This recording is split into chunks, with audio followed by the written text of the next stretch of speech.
आज हम एमा डाइवर 2 का चैप्टर नंबर 8 रीड करने जा रहे हैं। आइए शुरू करें।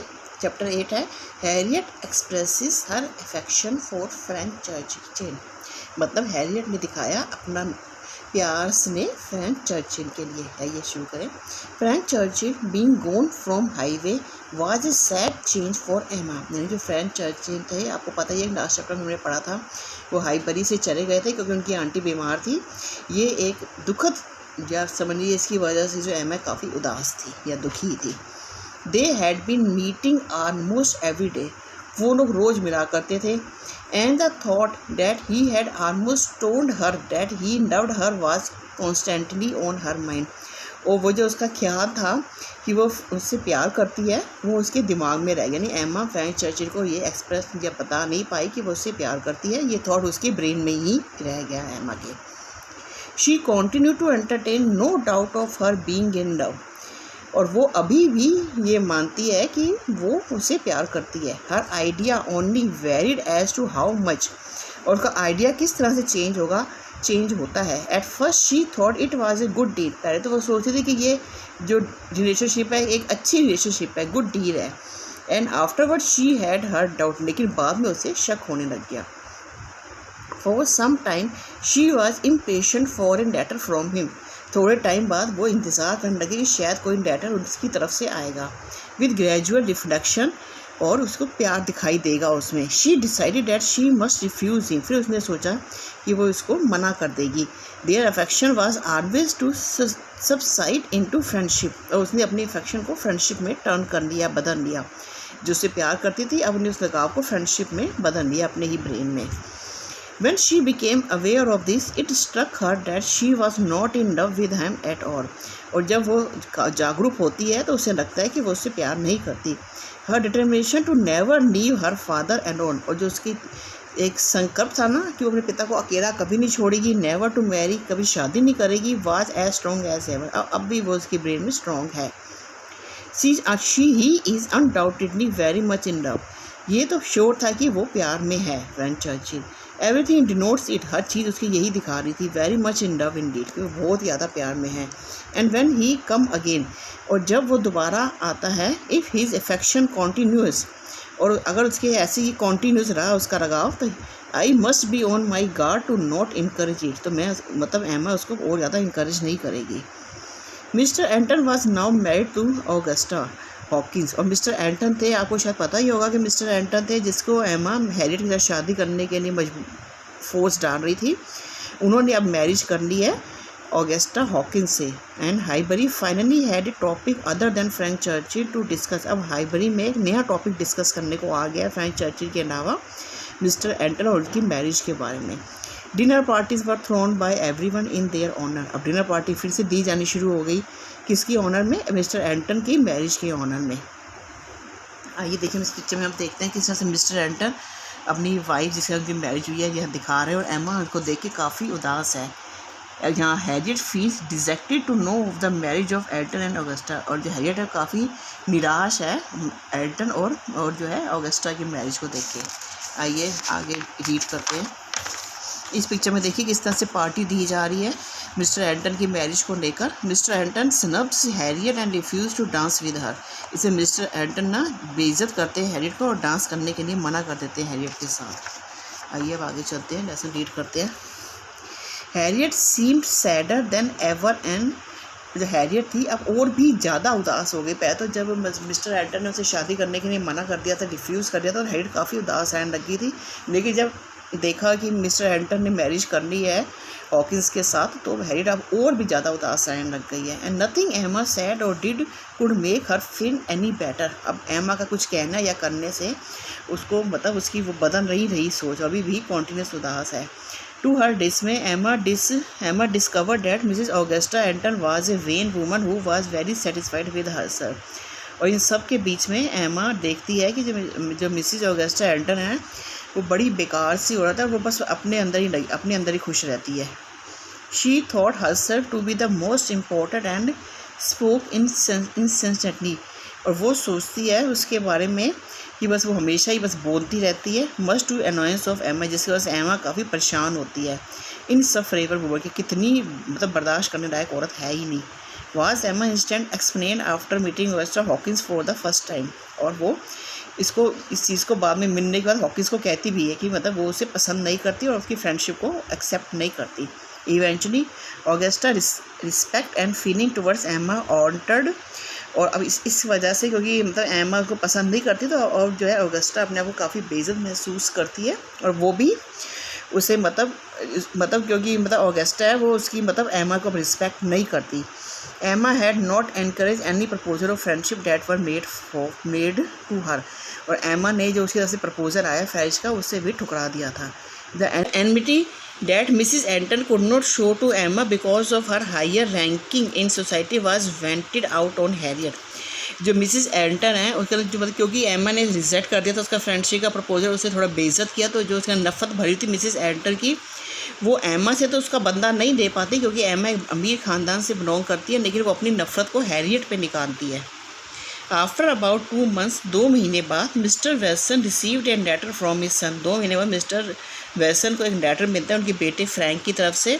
ही would be arriving in Highbury in a fortnight, की वो अगली रात को हाईबरी में आ रहा है। एमा was prepared for the situation. और एमा अपने आप को तैयार रखती है सिचुएशन के लिए।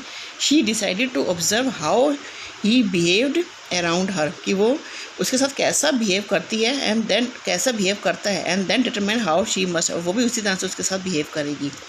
दे मेट विद एटमोस्ट फ्रेंडलीनेस, और वो उससे बिना दोस्ती के ऐसे ही मिलेगी।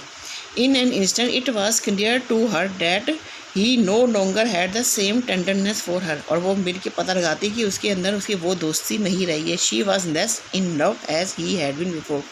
जितना प्यार वो पहले फ्रैंक चर्चिल एमा के प्रति दिखाता था वो उसको इतना प्यार नहीं दिखा रहा था। With Franks arrival the preparation for the ball at the crown in was resume. Frank के आने से वो जो पार्टी जो बॉल जो हो रही थी क्राउन इन में, अब उसकी तैयारी होने लग गई है। The day of the ball arrived, जब पार्टी का दिन आता है, ऑन ऑफ हाईबरी वॉज एस्टैटिक, और जितने भी हाईबरी में सब उसको खूब गर्मजोशी से एंजॉय करते हैं। Emma had resolve to outshine everyone present, और एमा जो है दिखाती है अपने आप को सबसे अच्छा दिखाती है सबके सामने। मिस्टर एंड मिसिस वेल्सन were the most gracious host, और मिस्टर मिसिस वेल्सन जो है यानी जो टेलर हैं वो पार्टी को बहुत अच्छी तरह से होस्ट करते हैं, यानी सबकी अच्छी मेहमान नवाजी करते हैं। ए गुड 1 hour हैड पास, 1 घंटा बड़ी अच्छी तरह गुजर जाता है। And Mrs वेल्सन observe that Harriet was the only young lady without A dancing partner. तो मिसिस वेल्सन अब ध्यान तक देखती हैं कि जो हैरियट है वो यंग लेडी जो है उसके साथ कोई डांसिंग पार्टनर नहीं है और वो अकेली है। Oblivious to his contempt for Harriet, Mrs वेल्सन approach Mr Elton and politely asked him to join Mrs Smith and dance. और वो ये सब देख के मिस्टर एंटन को कहती है मिसिस वेल्सन कि आप स्मिथ के साथ डांस करिए। There is a young lady disengaged whom I should be very glad to see dancing। वो एक जवान लड़की है, और जो मिस्टर एल्टन कहते हैं कि जो मिस स्मिथ है वो एक जवान लड़की है और मैं उसको डांस करता देख के खुश होऊंगा। Miss Smith oh I had not observe, मैं उसके साथ ऐसे डांस नहीं कर सकता। यू आर एक्सट्रीमली ऑर्गेनाइजिंग, आप मुझे माफ़ कीजिए। If I were not an old married man, मैं तो एक पुराना शादीशुदा आदमी हूँ, but my dancing days are over, और मेरे तो डांस करने के दिन भी जा चुके हैं। एक्सक्यूज़ मी, मुझे माफ़ कीजिए। With that Mr Elton hurried away to the other corner of the room, और इसके साथ कहते हुए वो जल्दी से रूम के दूसरे कॉर्नर में चले जाते हैं। It hurt Emma to see Harriet being snubbed like that by Elton, और ये सब देखिए एमा और भी दुखी होती है कि किस तरह से मिस्टर एंटन एमा को हैरियट को जलील करते बेइज्जत करते हैं। इन अनदर मोमेंट, दूसरे moment, a happier sight caught her, और फिर एक खुशी की लहर आती है जब Mr Knightley leading Harriet to centre to dance. तो जो मिस्टर नाइटली हैं वो हैरियट को सेंटर में डांस करने के लिए लेके आते हैं। Mister Knightley who did not at all care for dancing, mister Knightley वो इंसान जिनको डांस में कोई इंटरेस्ट नहीं है। Never had Emma been more surprised, और एमा इससे काफ़ी सरप्राइज्ड हो जाती है। Seldom more delighted than at the instant, ये देख के काफ़ी खुश हो जाती है। One good thing about the ball was that Harriet had now seen the true colors of Anton। अब इस पार्टी में एक अच्छी चीज़ ये होती है कि हैरियट जब मिस्टर एंटन के असली रंग पहचान लेती है कि मिस्टर एंटन कितने गलत इंसान हैं। And wandered Y had she thought so highly of him before, पहले वो उनके बारे में क्या कुछ सोचा करती थी। The impertinence of the Elton was the cure of Harriet infatuation, और जो उनका बैड बिहेवियर है, इसकी वजह से हैरियट अब अपने आप को इम्प्रूव करने, जो उनका बैड बिहेवियर था मिस्टर एंटन का, इसकी हैरियट जो अपने आप को इम्प्रूव करने में बहुत जल्दी अपने आप को इम्प्रूव कर पाती है, क्योंकि पता चलता है कि अच्छा वो मेरी से शादी में इनका बिहेवियर कितना बुरा है। A few days passed by, थोड़े दिनों के बाद, and the bright morning brought, एक नई सुबह होती है और वो दो मोस्ट अनएक्सपेक्टेड विजिटर को हैरियट फील्ड लेकर आती है। दो मतलब गेस्ट हैरियट फील्ड में आते हैं। Frank Churchill with Harriet leading on his arm, जो फ्रैंक चर्चिल है हैरियट को अपनी बाहों में लेकर हार्टफील्ड आते हैं। देखिए यहाँ पे देखिए किससे फ्रैंक चर्चिल ने हैरियट को अपनी बाहों में पकड़ा हुआ है और उसको लेकर आ रहे हैं। देखिए ऐसा क्यों होता है। Harriet was on her way to Hartfield, Harriet अपने रास्ते पे थी हार्टफील्ड जानने के लिए। When she had decided to take a longer route to Emma's house, उसने डिसाइड किया कि वो छोटे नहीं बल्कि बड़े रास्ते से एमा के घर जाएगी। Suddenly she was attacked by Gypsy children on the way, और थोड़ी देर बाद अचानक से जिप्सी जो बच्चे थे उन्होंने उस पर अटैक किया। Had it not been for Frank Churchill who had been passing through the very same path then, और वहीं से थोड़े टाइम में फ्रैंक चर्चिल वहीं से गुजरते हैं।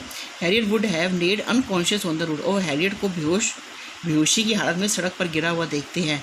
Harriet was rattled by what had happen and it was decided that she must remain at Hartfield until he had recovered, और उसके बाद हैरियट डिसाइड करती है कि वो हार्टफील्ड में रहेगी जब तक कि वो ठीक नहीं हो जाती।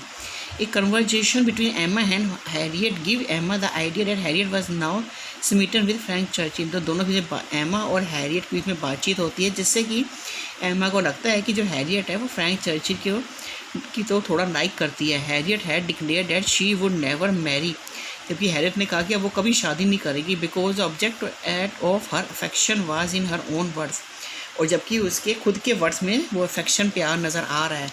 इनफाइटली superior to the rest of the world, जबकि बाकी वर्ड से जो मतलब जो उसके हाथ में था वो जो है इंसान दिख रहा है कि उसकी बातों से कि जो यानी कि फ्रैंक चर्चिल के बारे में बात हो रही है कि एमा को लग रहा है कि जो हैरियट है वो समझ सकती है कि फ्रैंक चर्चिल सारी दुनिया से अलग हैं, क्योंकि फ्रैंक चर्चिल हैरियट को जब गिरा हुआ बेहोशी की हालत में देख के घर पर लेकर आते हैं। Harriet gave no name but Emma understood, जबकि हैरियट कोई नाम नहीं देती लेकिन एमा समझ जाती है। He was Harriet's superior in class, no doubt, but Emma was happy to see Harriet finally forget about Anton। मतलब ये जो हैरियट है से वो जो फ्रैंक चर्चिल काफ़ी सुपीरियर है, ये में कोई शक नहीं है, पर एम्मा खुश है कि इस सब से हैरियट मिस्टर एंटन के दर्द को भुला पाई। थैंक यू गाइस, अब अगला चैप्टर लेके हम जल्द ही आएंगे।